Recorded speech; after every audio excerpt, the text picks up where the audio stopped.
Silakan duduk, Bapak Ibu Saudaraku yang terkasih dalam nama Tuhan. Shalom. Shalom. Sekali lagi shalom. Shalom. Apa kabar? Puji Tuhan, luar biasa, kabar baik. Yes, yes, yes. Nah, yang tengah belum ada suaranya, yang kiri kanan sudah oke, ya. Yang tengah ini, khusus yang tengah dulu. Shalom. Shalom. Ah, belum ada. Shalom. Shalom. Jangan ikut-ikutan. Jadi jangan makan jatah orang ya. Oke. Shalom. Shalom. Apa kabar? Puji Tuhan, luar biasa, kabar baik. Yes, yes, yes. Semuanya mulia buat Tuhan. Haleluya. Haleluya. Puji nama Tuhan. Saudaraku yang terkasih, semua sukacita hari ini. Amin. Coba lihat kiri kanan, ada sukacita tidak? Haleluya. Ya, jangan-jangan sebelah kita sedang murung, kita sudah sukacita, sebelah kita masih dari tadi. Ya, cuman mata doang yang.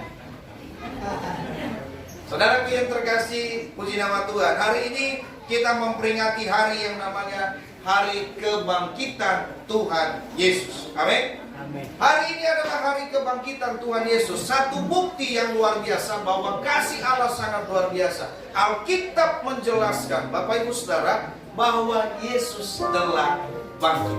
Amin. Amin. Meskipun ada banyak orang berkata bahwa siapa bilang Yesus sudah bangkit? Ya, Yesus, bahkan ada orang berkata Yesus belum mati. Ya, dia hanyalah orang yang digantikan di atas kayu salib. Sementara Yesus sudah terangkat. Saudaraku yang terkasih dalam nama Tuhan. Tapi Alkitab menjelaskan, membuktikan bahwa Yesus telah bangkit. Ya, kenapa Yesus telah bangkit? Bukti daripada Yesus telah bangkit, saudaraku yang terkasih, Ia ketika bangkit, Bapak Ibu Saudara, pertama, Ia menampakkan diri kepada murid-murid. Lalu terakhir saudara, sebelum dia naik ke surga, Yesus masih ada 40 hari. Artinya apa? Selama 40 hari Yesus tidak sembuh. Ya. Dan semua orang tahu kebenaran itu. Tetapi ada banyak orang juga yang menyembunyikan kebenaran itu. Siapakah mereka yang menyembunyikan kebenaran itu? Orang-orang yang tahu kebenaran. Ya, orang-orang Farisi berkata, orang-orang ahli Taurat berkata kepada pengawal-pengawal, bilang nanti kalau murid-murid, kalau ada orang bertanya, ya, di mana mayat Yesus? Katakan saja bahwa murid-muridnya telah mengambilnya. Dan berita itu tersiar sampai sekarang. Ya. Jadi Bapak Ibu Saudaraku yang terkasih, tetapi Alkitab adalah kebenaran, ya. Alkitab adalah firman Allah, ya. Alkitab adalah firman Tuhan yang menjelaskan bagi kita apa yang tidak bisa dijelaskan oleh dunia. Oleh sebab itu saudaraku yang terkasih, bahwa hari ini firman Tuhan bagi setiap kita, ya, percayalah, Dia sudah bangkit. Kenapa Bapak Ibu Saudara? Ada banyak orang yang tidak percaya bahwa Yesus itu bangkit, memiliki keraguan-raguan. Akhirnya apa? Ke gereja ragu-ragu, melayani pun ragu-ragu. Apakah benar Yesus sudah bangkit? Apakah benar Yesus yang saya sembah ini hidup atau tidak? Saudara yang terkasih, Alkitab mencatat kalau Yesus tidak bangkit, maka sia-sialah iman. Oleh sebab itu kebangkitannya memberikan kita satu kehidupan yang baru, suasana yang baru, kekuatan yang baru, semangat yang baru. Jadi Bapak Ibu Saudaraku yang terkasih dalam nama Tuhan kita Yesus Kristus, hari ini kita sama-sama, sebelumnya kita sama-sama dulu baca kebenaran firman Tuhan. Kita mau buka di dalam Yohanes, Lukas dulu. Kita mau buka di dalam Lukas pasal 24, ayatnya yang pertama sampai dengan ayatnya yang ke-12.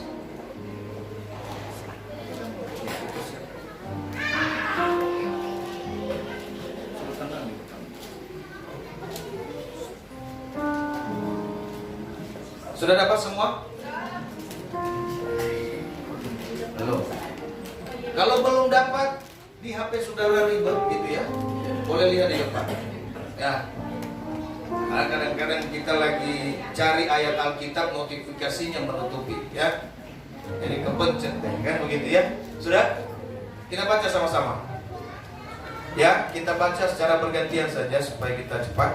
Bapak Ibu Saudara yang terkasih, judul perikopnya Kebangkitan Yesus. Dan pada hari Sabat mereka beristirahat menurut hukum Taurat. Ayat 1.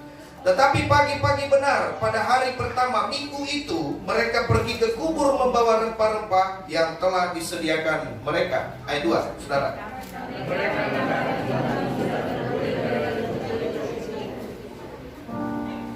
Saudara sudah baca?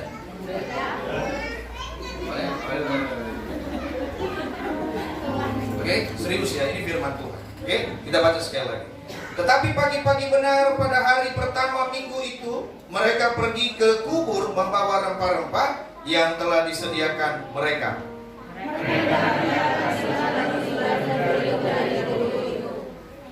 Dan setelah mereka tidak menemukan mayat Tuhan Yesus, dan setelah masuk mereka tidak menemukan mayat Tuhan Yesus.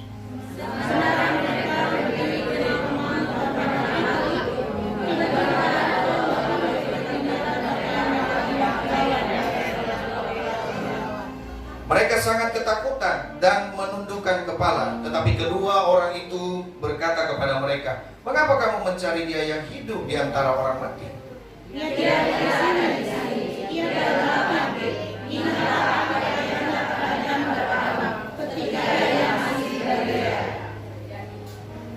Yaitu bahwa anak manusia harus diserahkan ke tangan orang-orang berdosa dan disalibkan, dan akan bangkit pada hari yang ketiga."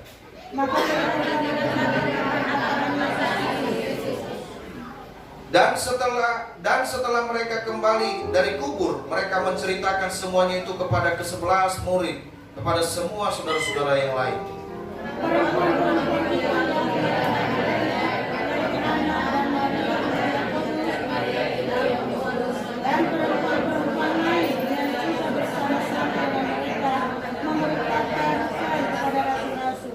Tetapi bagi mereka perkataan-perkataan itu seakan-akan omong kosong, dan mereka tidak percaya kepada perempuan-perempuan itu. Sungguh demikian berterusan, lalu cepat-cepat pergi ke kubur itu. Ketika ia mendengar ia melihat anaknya dalam saja. Lalu ia pergi dan membiarkannya dalam kandangnya. Apa yang kiranya telah terjadi? Haleluya. Saudara yang terkasih, puji nama Tuhan ya. Luar biasa sekali.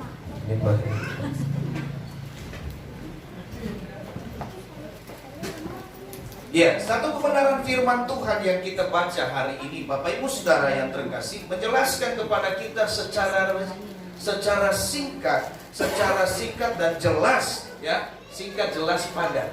Bapak Ibu Saudara, bahwa di antara para murid, ketika perempuan-perempuan ini atau wanita-wanita ini memberitahukan bagi setiap murid-murid yang ada, mereka tidak percaya. Nah, Bapak Ibu Saudaraku yang terkasih, banyak juga orang dunia saat ini mereka tidak percaya akan berita ini. Padahal apa? Padahal sebenarnya satu berita ini adalah berita yang sangat luar biasa. Kenapa saya katakan luar biasa? Ini adalah satu kabar baik ya, yang membuat hidup kita diubahkan oleh Tuhan. Tetapi banyak orang yang tidak percaya. Permasalahannya di sini, Bapak Ibu Saudara. Ya, sehingga apa? Mereka karena tidak percaya, mereka tidak mau datang mengunjungi. Hanya dikatakan tadi Petrus doang. Dia berkata apa? Meskipun demikian Petrus segera berlari. Saudara, yang 10 mana? Mereka hanya berkata, omong kok. Bapak Ibu Saudaraku yang terkasih dalam nama Tuhan, ya, tanpa kita sadari, terkadang kita juga sering demikian. Ketika kita mendengarkan firman Tuhan, ketika kita mendengarkan bagaimana kabar baik disampaikan, saudara, kita bilang itu hanya omong kosong. Ya. Tapi hari ini Bapak Ibu Saudara yang terkasih, ya, firman Tuhan jelaskan bagi kita. Beberapa saksi wanita-wanita ini luar biasa sekali. Hari ini kita akan mencoba melihat, kita akan kembali ke masa itu, meskipun tidak serupa, tetapi seolah-olah. Oleh sebab itu Bapak Ibu Saudara, hari ini kita akan lihat bagaimanakah kisah itu akan terjadi. Ketika Yesus mati di atas kayu salib, Ia mati, Ia dikuburkan. Tetapi pagi-pagi benar, wanita-wanita ini datang kubur Yesus. Bapak Ibu Saudara, mari kita saksikan.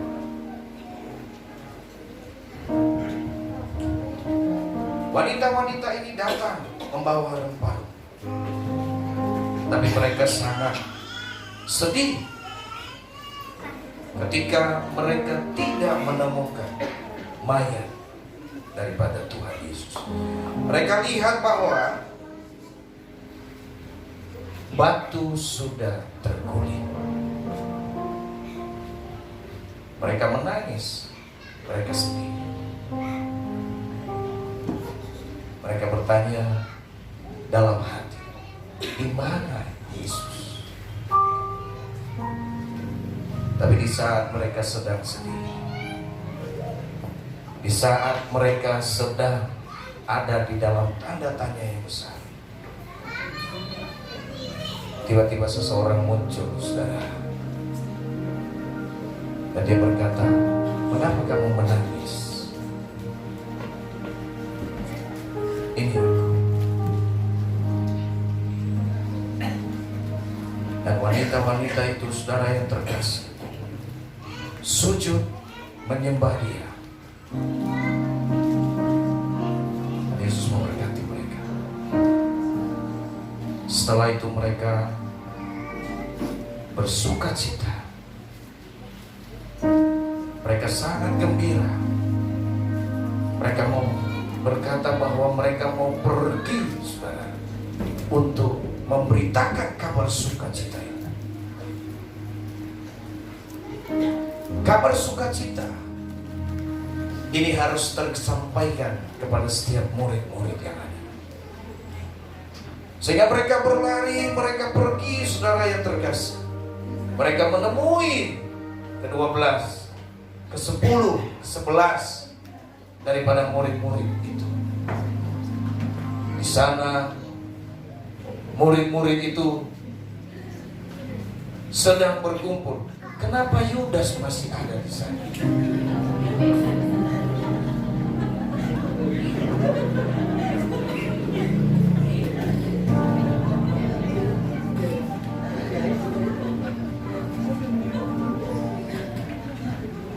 Anggap saja yang rambut keriting itu Simon Petrus.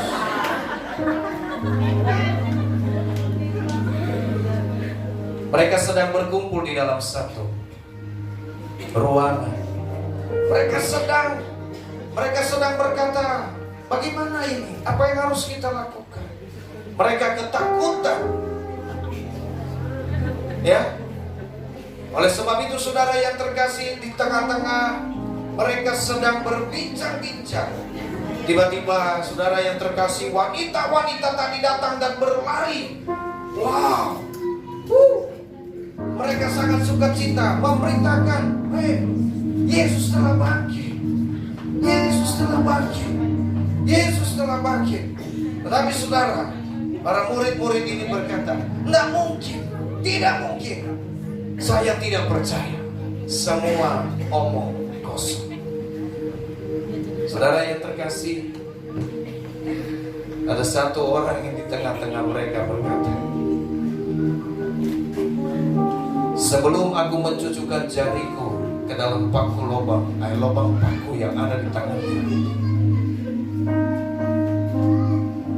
maka aku tidak percaya. Saudara, ketika mereka sedang berdebat, tiba-tiba hadirlah di tengah-tengah mereka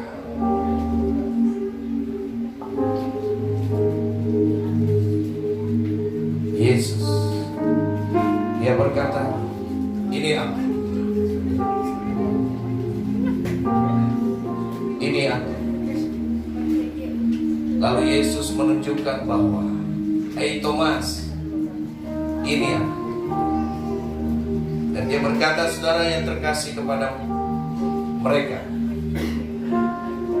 oleh karena engkau telah melihat aku dan engkau percaya. Tapi saya mau berkata, berbahagialah mereka yang percaya meskipun tidak melihat. Haleluya. Saudara yang terkasih, ini adalah sebuah kisah bagaimana Tuhan Yesus bangkit.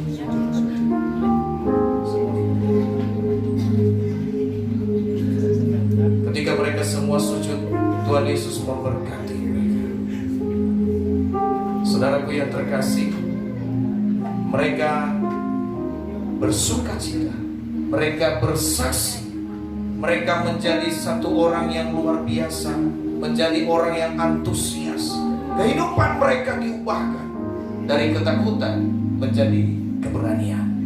Mereka menjadi berani dan mereka menyatakan, sebab dia hidup, ada hari esok. Haleluya. Ya hidup, ada hari esok.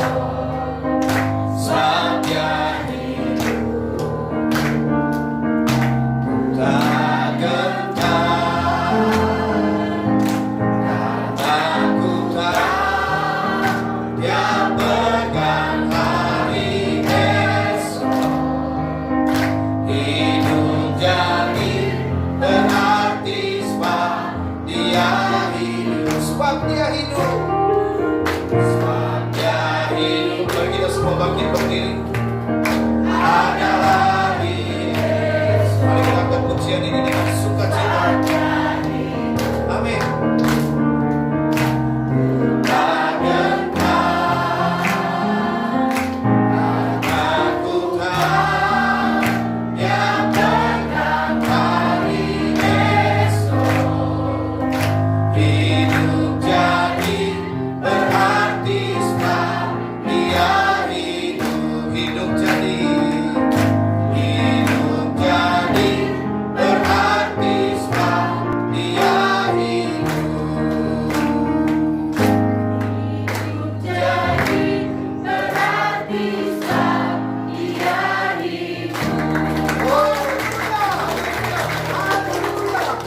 Haleluya. Silakan duduk Bapak Ibu Saudara. Haleluya. Sekali lagi katakan haleluya. Katakan sekali lagi haleluya. Kristus telah bangkit. Kita telah menang. Haleluya. Bilang kiri kanan, "Hei, Yesus sudah bangkit." Yesus sudah bangkit, jangan tidur. Ya. Jangan tidur, ya. Nah, Bapak Ibu Saudara yang terkasih dalam nama Tuhan, ini menjadi satu kisah, ya, yang luar biasa dari drama singkat yang diperankan tadi oleh saudara-saudara kita. Saudara yang terkasih, mengisahkan bagaimana perjalanan Yesus membuktikan dia bahwa dia hidup. Ya. Jadi Bapak Ibu Saudaraku yang terkasih dalam nama Tuhan, setelah dia membuktikan kepada murid-muridnya bahwa dia hidup, kita lihat kisah ini. Saudara, ketika murid-murid ini mendengar bahwa Yesus mati lalu kemudian kuburnya kosong, saudara, ini menambah satu ketakutan bagi mereka. Kenapa? Dia saja mati, apalagi kita pasti akan dibunuh. Masing-masing orang menyelamatkan dirinya. Ya, coba bayangkan Bapak Ibu Saudara yang terkasih.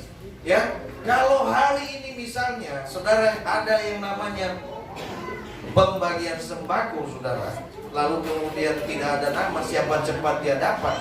Saya yakin dan percaya yang keinjak. Betul? Oh iya. Kenapa? Hanya demi sesuatu. Ya. Nah, Bapak Ibu Saudaraku yang terkasih, hal ini juga menjadi satu hal yang luar biasa ketika mereka, tidak ada satu orang pun di antara murid ini yang mau mati dengan sia-sia. Ya. Mereka melihat Yesus disiksa, mereka melihat sampai di atas kayu salib. Mereka sembunyi, saudara. Kenapa mereka ada tadi di dalam satu ruangan? Mereka sedang berkumpul, mereka sedang sembunyi, mereka sedang menjauhkan diri, menghindari orang-orang yang mengenali mereka. Hidup penuh dengan ketakutan, saudara yang terkasih. Ya, hidup penuh dengan kekhawatiran.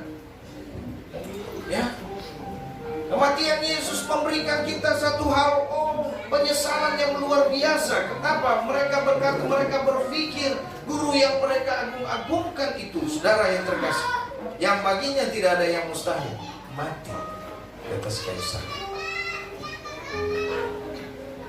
Ketakutan terjadi karena apa? Karena pengharapannya hilang. Ketakutan terjadi, kekhawatiran terjadi. Kenapa? Karena hilangnya pengharapan. Amin. Kalau kita nggak ada pengharapan, saudara, habis. Ya. Tapi Bapak Ibu Saudaraku yang terkasih, hari ini firman Tuhan berkata di dalam Yohanes 20 ayat 5 tadi. Dia berkata, mengapa kamu mencari dia yang mati? Mengapa kamu mencari dia yang hidup di antara orang mati? Saudaraku yang terkasih, malaikat ini berkata, mengapa kamu masih mencari dia yang hidup di antara orang mati? Harusnya kita mencari yang hidup itu di antara orang yang hidup. Betul? Jangan cari di antara orang yang mati karena dia tidak ada di sana. Jadi Bapak Ibu Saudaraku yang terkasih dalam nama Tuhan, hal yang pertama, ya, kebangkitan Yesus. Ya, kenapa kita harus percaya bahwa Yesus bangkit? Itu kan tema kita. Percayalah, Yesus telah bangkit. Bukti yang pertama, saudara, Yesus bangkit. Bukti yang pertama adalah kubur itu kosong. Amin. Saudara, kubur ini kosong. Bapak Ibu Saudara, saudara boleh tahu, kita boleh lihat dengan singkat, kubur ini dijaga dengan ketat. Pintunya harus didorong oleh 5 orang. Itu batu yang harus menggulingkannya. Nah saudara, mereka itu buat kuburan di atas, di gunung itu, lalu kemudian batu untuk menutupnya itu ada di atas. Artinya tinggal dituas sedikit, turun ke bawah, ketutup. Coba bayangkan batu ini untuk digulingkan ke bawah, ya, itu 5 orang. Kalau dia buat naik, bisa nggak 5 orang? Nggak bisa. Ya. Coba bayangkan dari dataran rendah didorong ke atas. Nggak ada yang bisa, saudara. Tetapi bagi Tuhan tidak ada yang mustahil. Itu yang pertama, kubur kosong. Itu bukti yang pertama. Karena tidak ada satu orang pun. Lalu kedua apa? Kuburan itu dijaga oleh pengawal.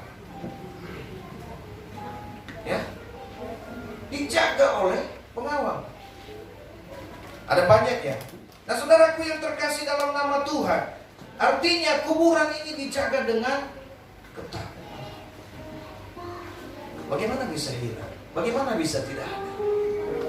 Itu membuktikan kuasa Allah. Artinya Bapak Ibu Saudara, bukti daripada kebangkitan Yesus yang pertama, kuburnya kosong. Ya. Hal yang kedua, saudara, buktinya apa? Dia menampakkan diri kepada wanita-wanita tadi. Ya, bukan lagi malaikat yang mereka lihat, tetapi Yesus sendiri. Terakhir dibuktikan oleh para murid. Mereka memegang dia. Ya, mereka menjamah dia. Artinya saudara, dia bukan hantu. Dia bukan seorang yang gentayangan. Ya. Tapi dia bangkit dengan tubuh yang baru. Bapak Ibu Saudaraku yang terkasih, nanti beberapa bulan akan saya jelaskan, gitu ya, akan kita jelaskan tubuh ini, saudara.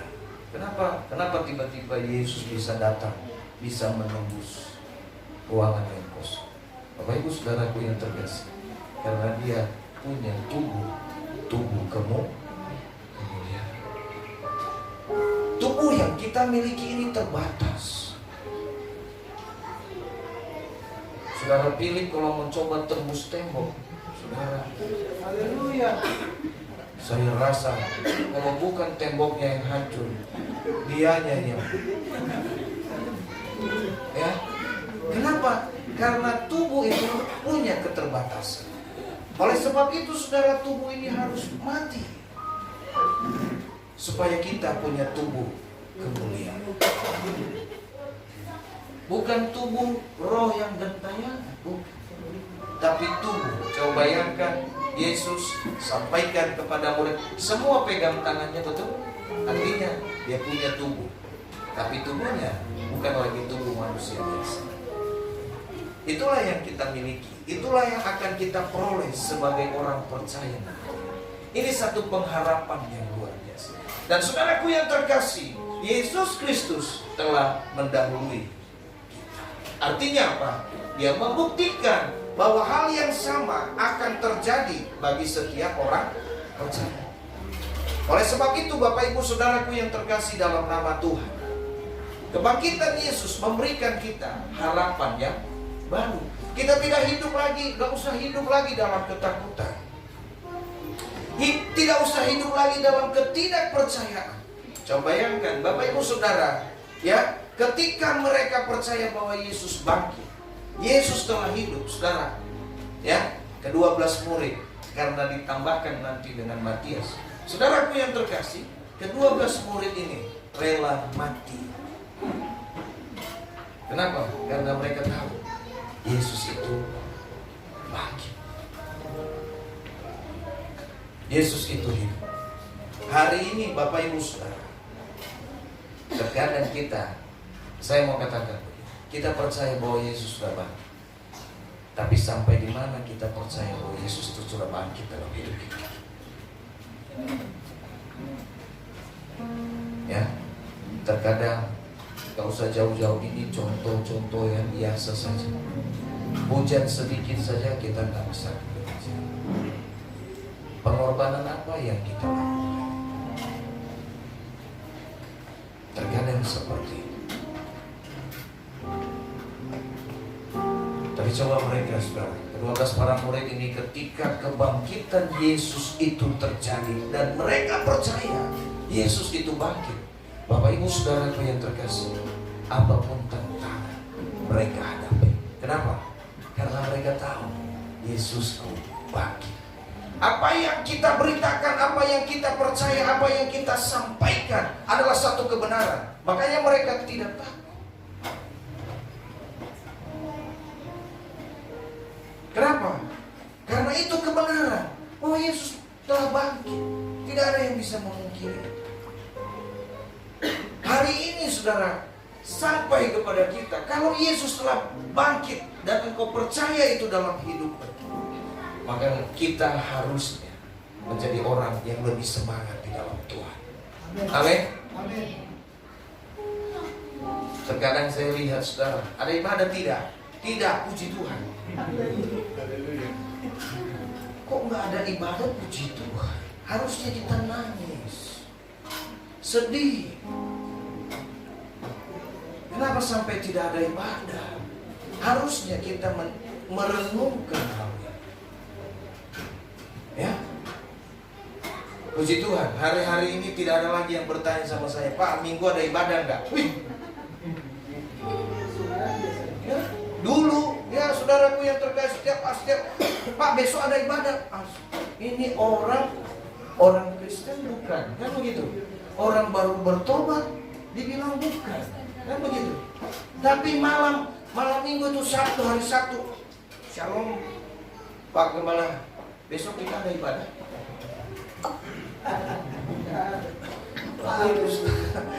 Ini luar biasa sekali. Oleh sebab itu Bapak Ibu Saudara, ketika kita percaya bahwa Yesus telah bangkit dalam hidup kita, harusnya kita memiliki semangat.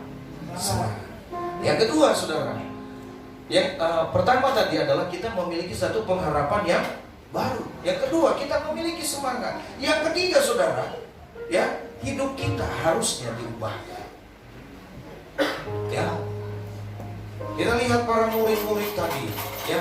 Kalau kita baca di dalam Yohanes 20 ayat 29, Saudara yang terkasih, dia berkata, siapa yang paling berbahagia? Saya mau tanya. Coba tampilkan dulu ayatnya, Abang Afra. Pak.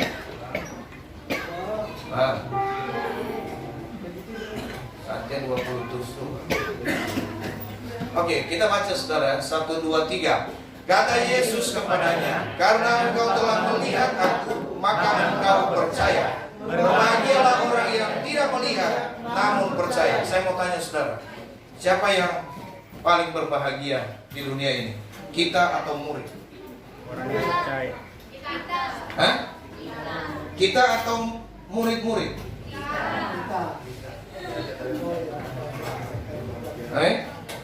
Kenapa kita? Karena kita adalah orang yang percaya dengan iman. Jadi kebahagiaan Saudara harusnya bisa merubah hidup kita. Satu perubahan harus terjadi. Kenapa? Dari duka cita menjadi sukacita. Kita menjadi orang yang percaya Saudara. Kita patut berbangga. Bangga dengan apa yang kita yakini. Ya, saya tidak bilang kita fanatik dan boleh kita fanatik kepada Yesus. Kenapa? Orang lain aja fanatik sama agama. Betul? Sekali Yesus tetap ya Yesus, fanatik kita. Tapi kita bukan orang yang anti dari masukan-masukan. Kita mempertahankan iman kita. Hidup kita harus diubahkan. Kenapa? Karena ternyata kita adalah orang yang berbahagia. Jadi kalau kita ini orang yang berbahagia, saudaraku yang terkasih, harusnya kita ini adalah orang yang penuh dengan semangat. Ya, sehingga ketika orang lain melihat kita juga mereka semangat. Coba bayangkan, saudaraku yang terkasih, ya, wajah yang tidak semangat ketika menjadi penerima tamu. Ya kan? Sudah begini saja. Udah itu dikasih sama dicatat sama Pak Ano untuk dia menjadi asem. Sudah tahu semangat, dikasih jadi asem. Kabur orang. Ya, pulang bukan firman Tuhan yang diceritakan. Percaya tidak? Tapi pulang pasti orang ini yang diceritakan. Apa firman Tuhan tadi? Gimana saya konsentrasi? Ya, lihat mukanya aja mereka. Diceritakan dan ini tidak habis dalam 1 minggu diceritakan. Betul atau betul? Ya. Jadi Bapak Ibu Saudaraku yang terkasih dalam nama Tuhan, hari ini firman Tuhan berkata bagi kita, ya, bahwa Kristus telah bangkit. Pertama, kebangkitan Yesus memberikan kita pengharapan, harapan yang baru. Kenapa harapan yang baru? Orang yang sudah putus harapan adalah orang yang sudah tidak bisa apa-apa, kecewa segala-galanya. Saudara yang terkasih, sehingga memutuskan, aku tidak mau jatuh cinta lagi. Aduh, ya kan? Kecewa. Lalu kemudian nyanyi nyanyi di sudut ruangan. Kecewa karena cinta.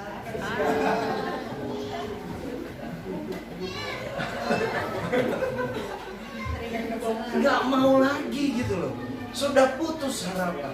Tapi saya mau katakan saudara, bagi setiap orang yang sudah putus harapan ini, ketika Yesus telah bangkit, ya, ada harapan yang baru. Ya, ada harapan yang baru. Ya. Jadi jangan kecewa, jangan terus hidup di dalam ketakutan. Ya. Kalau kita yang belum ada pekerjaan, percayalah, ada harapan yang baru. Amin. Ya, pasti Tuhan sediakan satu pekerjaan yang baru bagi setiap kita. Amin. Amin. Ya, ada harapan. Kalau mungkin kita sudah mulai kehilangan arah, saudara, waduh, cita-cita mungkin sepertinya tidak tercapai karena segala sesuatu. Ya, bagaimana saya mau meminang? Jujurannya terlalu besar. Contohnya seperti itu. Ya, bagaimana harapan seolah-olah sirna. Saudara, percayalah, kebangkitan Yesus memberikan kita harapan yang baru. Ya, seperti gereja kita hari ini, ya, selalu ada saja harapan yang baru. Ya, bagi setiap kita yang percaya. Bapak Ibu Saudara, hal yang kedua tadi, kebangkitan Yesus memberi kita apa?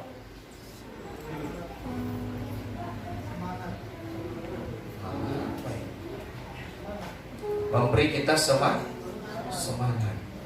Ya, kita nggak usah hidup, kita nggak usah malas lagi.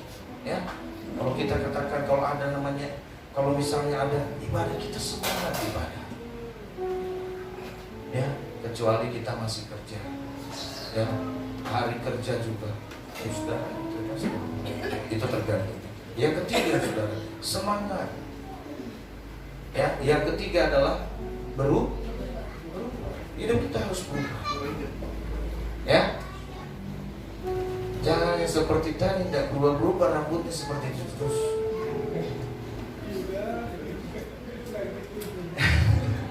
Jadi Bapak Ibu Saudaraku yang terkasih, hidup kita harus diubahkan ke arah yang lebih baik. Ya, bukan kita berubah lalu kemudian besok kalau pulang dari gereja saya beli baju baru langsung supaya saya berubah gitu ya, penampilan berubah. Enggak, saudara. Hidup kita berubah. Ya, yang tadinya kita nggak biasa nyapa orang, berubahlah untuk menyapa orang. Ya, saya saudara biar nggak kenal di jalanan saya sapa. Ini istri saya saksinya, emang iya katanya. Benar. Ya, ketemu di mana aja shalom. Ya, saya bilang kenal baik, enggak. Yang penting kita, lalu kemudian dia juga, ya. Saudara yang terkasih, kenapa? Ini kita membiasakan untuk baik. Ada salahnya enggak? Kalaupun misalnya dia bilang berhenti dulu, coba siapa? Ya kita ngobrol. Iya kan? Puji Tuhan. Salahnya di mana? Kalau kita bilang, pengajar ya. Oh, dia marah sama kita, betul. Jadi saudara biasakan. Tadinya kita nggak suka sapa orang, cembetut banget gitu. Susah banget kita nyapa orang. Rugi kayaknya. Kenapa? Nyapa orang itu rugi. Banyak orang bilang nih, nyapa duluan tuh rugi. Mendingan dia nyapa saya. Wah. Jangan tunggu disapa. Ya. Amin. Amin. Kita sapa duluan sebagai orang percaya. Anggaplah seorang lebih tinggi, lebih berharga daripada kita. Sehingga apa? Saudara yang terkasih dalam nama Tuhan, kita selalu salam, kita selalu wow. Ya. Bapak Ibu Saudara, meskipun istilahnya saya secara pribadi ya, kalau dikatakan saya sebagai ketua MADA, saudara yang terkasih, saya tetap ketemu dengan orang-orang yang saya tetap begini duluan. Ya, kita menghormati mereka. Ya, saya salam, saya datang salam mereka. Bukan karena jabatan, tapi karena itu suatu hal yang sudah kita biasa. Amin. Maka hidup kita harus diubahkan. Mulai hari ini, ya, coba sapa kiri kanan. Kabarmu bagaimana?